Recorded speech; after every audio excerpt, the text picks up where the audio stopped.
জামাতের নেতৃত্বে যে জোট হইছে, জামাতের থেকে পরিষ্কার কি বলছিল যে আমরা ক্ষমতায় যাইতে পারলে শরিয়া অনুযায়ী, ইসলাম অনুযায়ী রাষ্ট্র চালাবো না। এই যে জাতীয় নির্বাচন গেল 2026-এ, বাংলাদেশের ভিতরে এই নির্বাচনে ইসলামের বাক্স ছিল কয়টা? এটা মুখ খুললে বল। আমি তো একটা ছাড়া দ্বিতীয় আর জানি না, কারণ আপনারা যদি জানেন তাইলে বলতে পারেন কয়টা ছিল। এই তাইলে ইসলাম নাম দিয়ে যারা মিথ্যা বলে, ও কোন ইসলাম?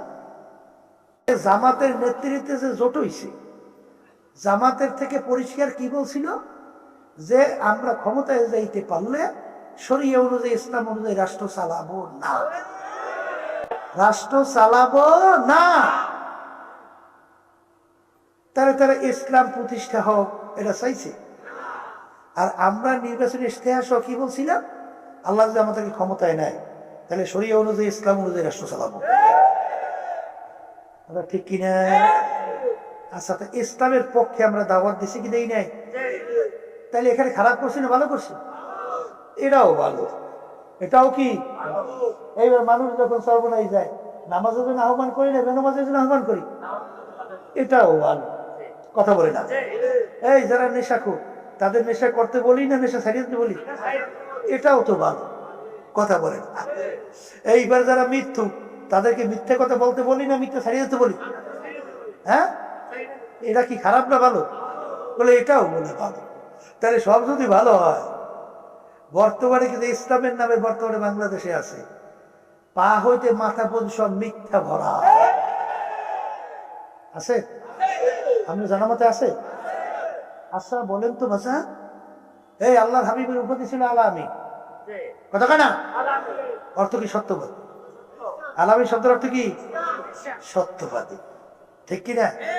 বিশ্বাসী। এর চেয়ে আর সত্যবাদী বিশ্বাসী নাই। আবু বকর সিদ্দিক, এই উপাধি কি? সত্যবাদী। সিদ্দিক অর্থ কি? আল্লাহ রাব্বুল আলামিন হুকুম করেছিল ওয়াকুনু মাস সাদিকিন, তোমরা সাদিকিনদের সংস্পর্শে তাদের দলভুক্ত হও। মিথ্যা বলছে কারা? ইহুদিরা, খ্রিস্টানরা। কথা ঠিক না বেটি? তাহলে মিথ্যা বলার অভ্যাস কাদের? ইহুদি, খ্রিস্টানদের। আর সত্য বলার অভ্যাস কাদের? কি কথা বাংলা বোঝেন কিছু না ইংরেজি বলতে আছে? বাংলা বলি। আচ্ছা, তাহলে বোঝা লাগবে যার থেকে একবার মিথ্যা প্রমাণিত হয় তার থেকে জীবনে কোনোদিন সাক্ষী গ্রহণযোগ্য হয় না। এটা শরীয়তের মাসালা কিনা? যার থেকে একবার মিথ্যা প্রমাণিত হয় তার থেকে জীবনে কোনো হাদিস বর্ণনা করা জায়েজ নাই, তার হাদিস গ্রহণযোগ্য না। তাইলে ইসলাম নাম দিয়ে যারা মিথ্যা বলে, ও কোন ইসলাম? ও মদিনার ইসলাম না।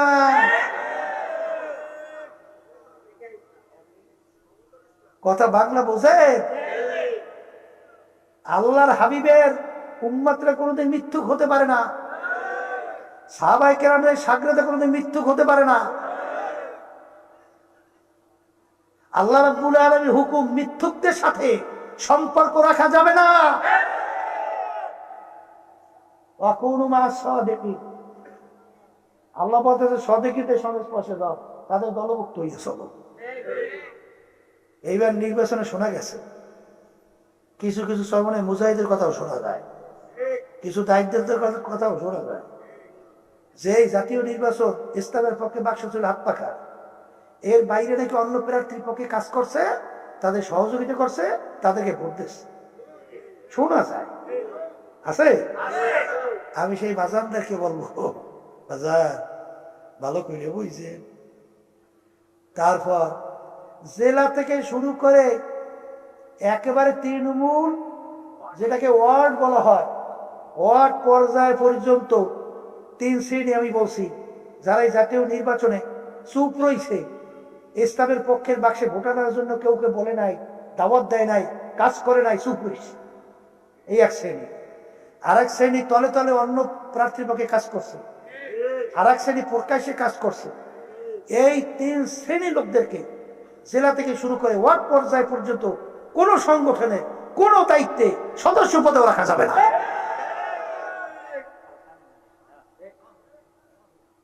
তাতে সংগঠনের লোক থাকুক বা না থাকুক,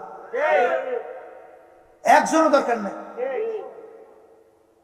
নূহ আলাইহিস সালাম প্রায় 950 বছর পর্যন্ত দাওয়াত দিয়া কয়জন উম্মত হয়েছে? কি কয়জন? এরকম নবীরা বহু দাওয়াত দিয়া শত শত বছর কয়জন সাগরেদ হয়েছে?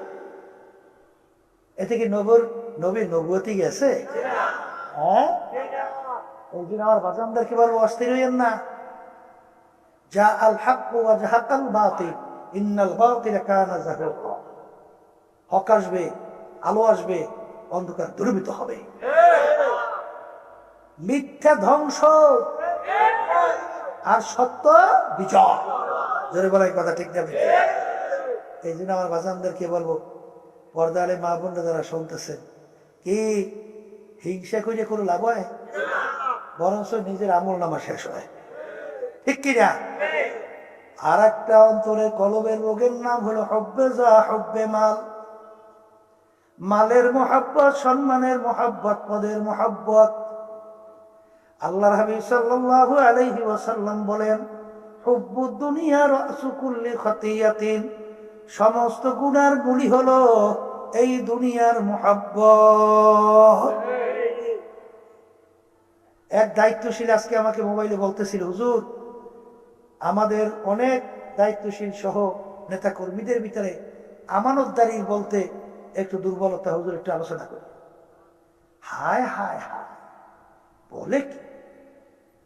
হ্যাঁ, চরমনায় মুজাহিদ, চরমনায় ইসলামী আন্দোলনের সাথে জড়াইয়া সহযোগী সংগঠন হইয়া তার মধ্যে যদি আমানতদারি না থাকে, তাহলে তুমি ইসলামী দল করতে আসছো কেন? কথা বলে না? জোরে বলেন কথা ঠিক কিনা? মুমিনের চরিত্র, হ্যাঁ, ওয়াইদা তুমিনা খানা, যে নাকি আমানতদারি খেয়ানত করবে, মুনাফিকের চরিত্র। ওয়াইদা ওয়াদা আখলাফা, ওয়াদা করে খেলাফ করবে, মুনাফিকের চরিত্র। ইজা হাদ্দাসা কাযাবা, যে কথা বলার সময় মিথ্যে বলবে, এইটা হচ্ছে মুনাফিকের চরিত্র। এই জোরে বলে কথা ঠিক কিনা? তা যারা মিথ্যুক, হাদিস অনুযায়ী মুনাফিক, কথা ঠিক কিনা? এই জন্য আমার বাজানদেরকে বলবো, পর্দালে মা বোনদেরকে বলবো, যাদের কলব পরিষ্কার হবে, আল্লাহর ফজল ও করমে তারা কোনোদিন মিথ্যা কথা বলতে পারবে না। জোরে বলেন কথা ঠিক কিনা? যাদের কলব ভালো হবে, তাদের ভিতরে আল্লাহর ফজল ও করমে হিংসা থাকতে পারবে না। যাদের কলব ভালো হবে, তাদেরকে কখনোই 100 টাকা, 200 টাকা, 500 টাকা, 1000 টাকা, লক্ষ টাকা, কোটি টাকার বিনিময় আল্লাহর ফজল ও করমে তাদের ঈমানকে নষ্ট করতে পারবে না। জোরে বলেন কথা ঠিক কিনা?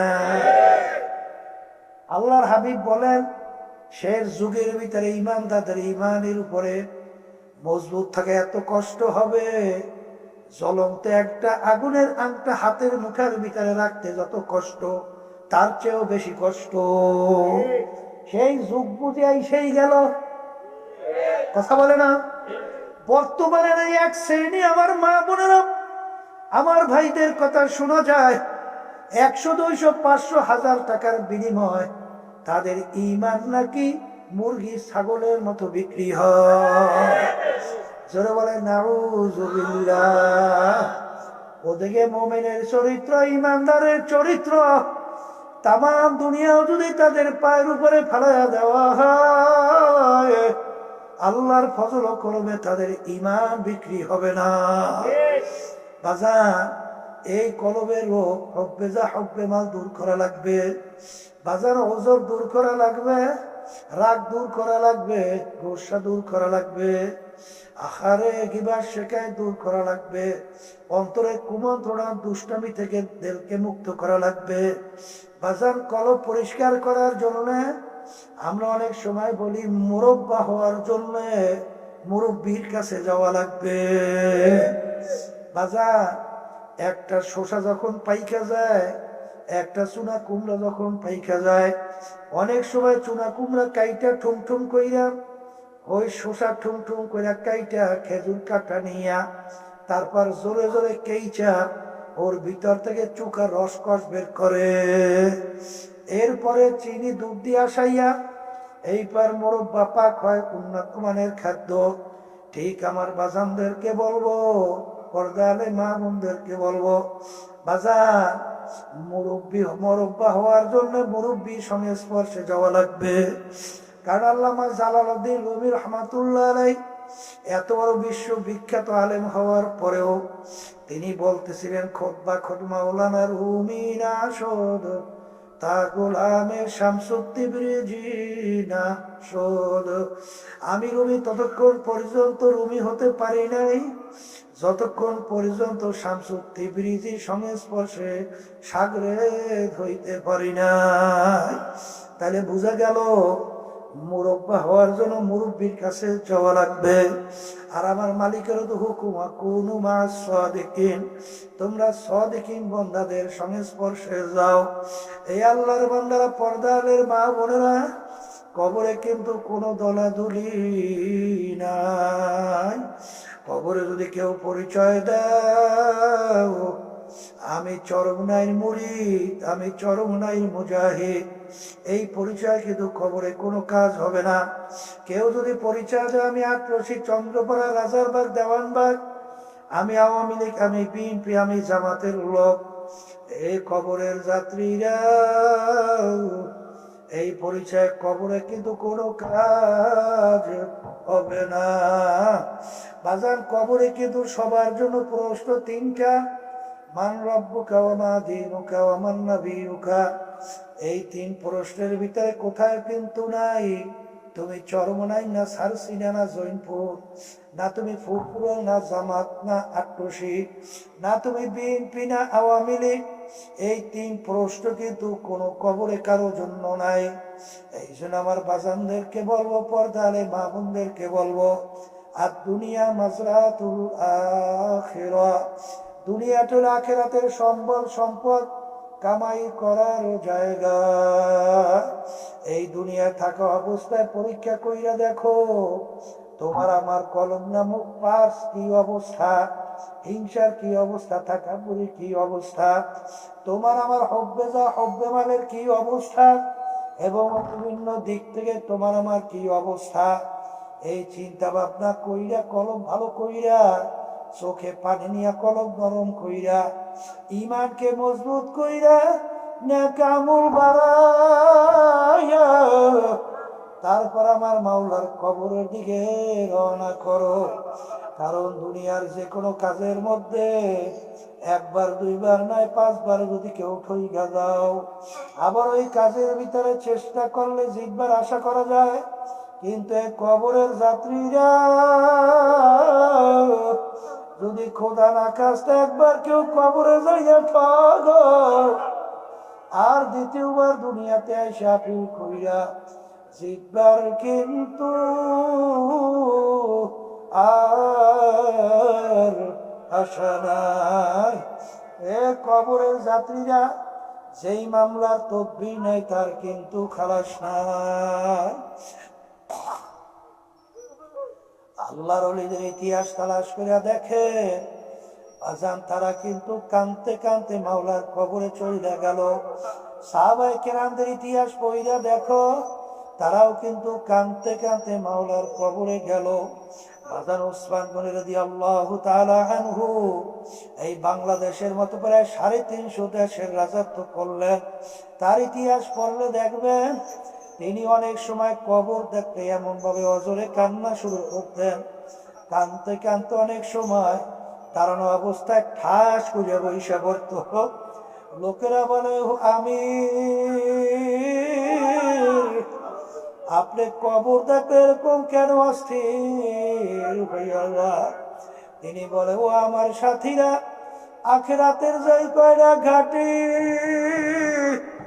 এর প্রথম নম্বর ঘাটি হইল কবর। এই কবরে যার সঙ্গে ভালো ব্যবহার হবে, ওই ঘাটিতেও তার সামনে ঘাটি ভালো ব্যবহারের আশা করা যায়। এই জন্য যেই মামলার তদবির নাই, সেই মামলারও খালাস নাই। এই জন্য আমার বাজানদেরকে বলবো, তাহলে মা বোনদেরকে বলবো, বাজান, আমার মালিক যখন এই মাহফিলে নিয়ে আসছেন, আমার মালিক বড় দয়ার, বড় মায়া। বাজান, আমার মালিক বন্দাবান্দি চোখের পানি সহ্য করতে পারে না। বন্দাবান্দি গুনার কথা মনে কইরা যখন মালিকের দরবারে হাত উঠে দুই চোখের পানি ছাইরা যখন করুণ সুরে ডাক দেয়, এ আমার দয়ার মালিক, নাফরমান তোমার দরবারে হাজির। বন্দাবান্দি ডাক দিতে দেরি, আমার মালিক বন্দাবান্দিকে মাফ করতে মোটেও দেরি করবে না। এই জন্য আমার ভাইদেরকে বলবো, পর্দা আলে মা বোনদেরকে বলবো, বাজান, কলবকে ভালো করো, ঈমানকে মজবুত নির্ভেজাল করো, নেকের আমল বাড়াও, দলাদলি ছাড়ো, টাকার গরম ছাড়ো, বংশের গরম ছাড়ো, শিক্ষার গরম ছাড়ো, মালিকের পাগল হও, এরপরে মালিকের কবরে রওনা দাও। কারণ একবার যদি কোনো ক্রমে ঠইগা বসো, আর দ্বিতীয়বার দুনিয়াতে এসে আপিল কইরা জিতবার কিন্তু আর আশা নাই। আর মনকে মাঝে মাঝে বুঝাইও যে, মন, আরে মুসাফির হাম এহা সবা হয়, কবর আখের ঠিকানা। মুসাফির হাম এহা সব হয়, কবর আখের ঠিকানা। कोई आगे रवाना है, कोई पीछे रवाना। মন কি বুঝাও রে মন, এমন ঘরে যাইতে হবে যেই ঘরে নাই বাতি, এমন ঘরে থাকতে হবে যেই ঘরে নাই সাথী। এ দুনিয়াদার পাগল আমার বাবা, আমার মালিক যখন মা বলে নিয়ে আসছে, দুনিয়া কিন্তু ক্ষণস্থায়ী, কয়েকদিনের জন্য। এ দেখতে না দেখতে শেষ হয়ে যায়। আমার মালিকের কাছে দোয়া করেন, আর মালিকের কাছে মাপ চাও। আল্লাহুম্মা আমিন। ঘরের